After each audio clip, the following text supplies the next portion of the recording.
มื้อนี้ออกมาให้มานามาเลาะนามาเลาะทงปีนี้นั่นนาอันอยู่สปปลาวอยู่บ้านพ่อกับแม่อยู่ลาวหั่นนะบ่ได้ดำปีนี้บ่ได้ดำเอาเพิ่นหวานเบิดเลยเบิด2ถุงปีกายนี่นะว่าอันดำเอาปีกายนี่ดำแต่ว่าปีนี้นะฝนนั่นฝนดีมาแต่หัวปีเลยฝนน่ะอันทั้งนี้เนี่ยก็เจ้าก็เริ่มได้ก้าแล้วเด็ดๆตะก้าเขียวๆนะตะก้าแล้วก็มาเฝ้ามาอันถาไพ่อันโต๊ะก้าก็มาเฝ้าเพราะว่าย่านงัวกินก้าและบางบ่อนก็เจ้าก็เฮ็ดทั่วอ้อมไว้อ้อมตะก้าไว้แต่ว่าหน้าพ่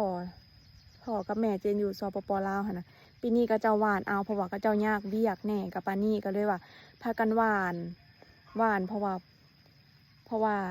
มีแต่2เฒ่ากับปิ๊ปปี้อยู่เฮือนมี3คนก็เลยว่ายากบ่จักเลี้ยงงัวบ่จักเลี้ยงหมูเพิ่นก็เลยว่าหวานเบิดเลยปีนี้มีนา2ถุงอันนี้จะเป็นหน้าโคกและอีกบ่อหนึ่งจะเป็นหน้าบ้านหน้าตีนบ้านอันนี้จะเป็นหน้าแบบ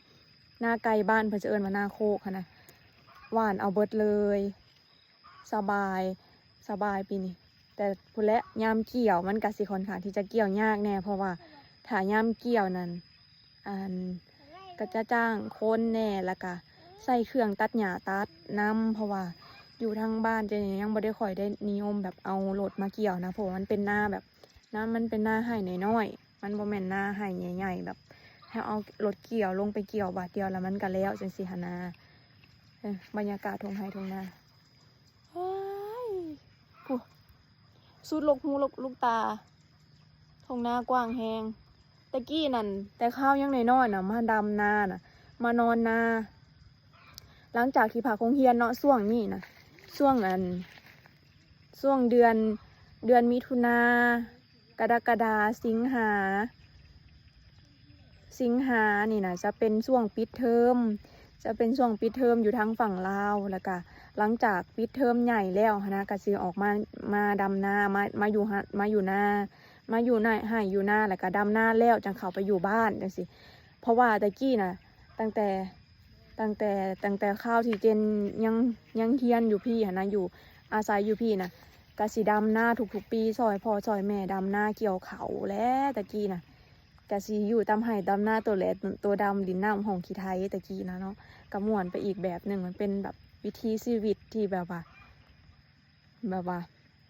ก็เจ้าเอิญยังมันกะสิเฮากะสิเป็นเด็กน้อยที่เติบโต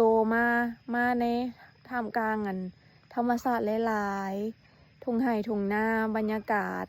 หาปูหาปลาหาหอยหากบหาเขียดหาหน่อไม้หน่อมันกินแถวไห่แถวหน้าจังเสียนะมันก็เป็นวิถีชีวิตอีกแบบหนึ่งแม่งกระเบื้อบินทั่วเลยเห็นแม่งกระเบื้อว่าป๊าดแม่งกระเบื้อหลายๆมึงเนี่ยบินป๊าดมาได้ทางใดกระดอแท้มึงเนี่ยแม่งกระเบื้อบินทั่วไห่หน้าเลยบินทั่วทงงามแท้งามว่ะมีทั้งแบ่มีทั้งงัวค่ะมักม่วงหลายปีนี่